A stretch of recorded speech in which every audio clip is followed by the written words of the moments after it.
संतों की एक सभा चल रही थी।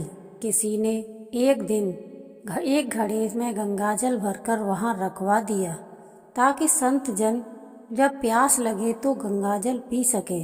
संतों की उस सभा के बाहर एक व्यक्ति खड़ा था। उसने गंगाजल से भरे घड़े को देखा तो उसे तरह तरह के विचार आने लगे। वह सोचने लगा, आहा, यह घड़ा कितना भाग्यशाली है। एक तो इसमें किसी तालाब पोखर का नहीं बल्कि गंगाजल भरा गया, और दूसरे यह संतों के काम आएगा। संतों का स्पर्श मिलेगा, उनकी सेवा का अवसर मिलेगा। ऐसी किस्मत किसी किसी की होती है।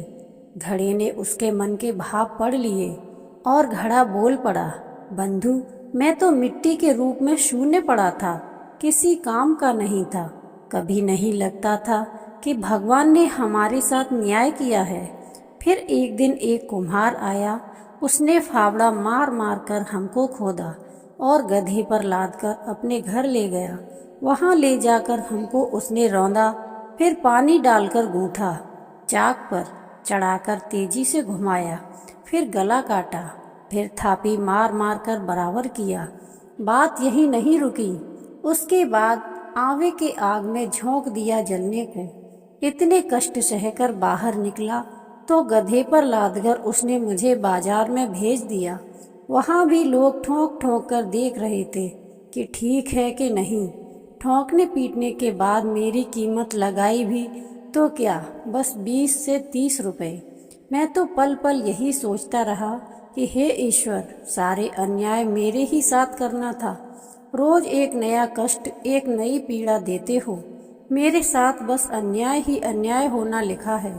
भगवान ने कृपा करने की भी योजना बनाई है। यह बात थोड़े ही मालूम पड़ती थी।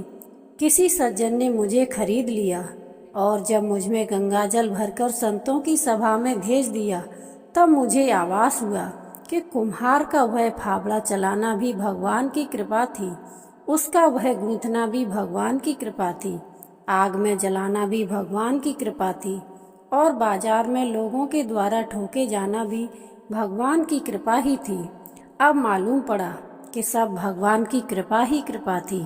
परिस्थितियां हमें तोड़ देती हैं, विचलित कर देती हैं, इतनी विचलित कि भगवान के अस्तित्व पर भी प्रश्न उठाने लगते हैं। क्यों हम सब में शक्ति नहीं होती ईश्वर की लीला समझने की, भविष्य में क्या होने वाला है उसे देखने की? इसी नादानी में हम ईश्वर द्वारा कृपा करने से पूर्व की जा रही तैयारी को समझ नहीं पाते।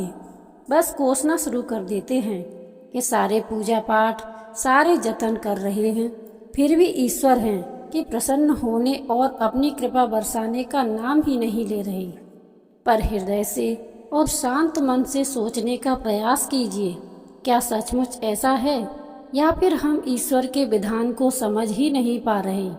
आप अपनी गाड़ी किसी ऐसे व्यक्ति को चलाने को नहीं देते जिसे अच्छे से ड्राइविंग ना आती हो, तो फिर ईश्वर अपनी कृपा उस व्यक्ति को कैसे सौंप सकते हैं जो अभी मन से पूरा पक्का ना हुआ हो?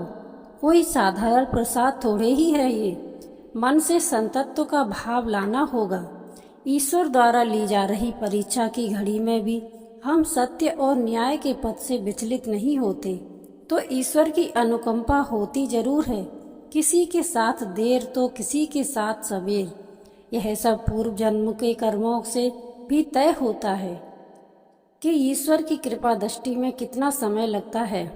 लगे घड़े की तरह परीक्षा की अवधि में जो सत्य पथ पर टिका रहता है वह अपना जीवन सफल कर लेता है। तो क्या करना चाहिए? धैर्य कैसे रखना चाहिए? इंसान है तो उसका टूटना स्वाभाविक है, पर नहीं टूटे इसके लिए क्या करें? संतोष का मार्ग ही विकल्प है। जो प्राप्त है वह भी पर्याप्त है। जब यह सोचना शुरू कर देंगे तो आत्मिक आनंद मिलने लगेगा। संसार का सबसे बड़ा सुखी वह है जो मन के मौज में रहता है। आप यह क्यों नहीं सोचते कि ईश्वर ने आपको जितना दिया है, संसार में अनगिनत लोग हैं, उन्हें तो उतना भी नहीं मिला है। बस उसे क्यों देखते हो जिसे आपसे ज्यादा प्राप्त है? जय श्री कृष्णा। राधे राधे।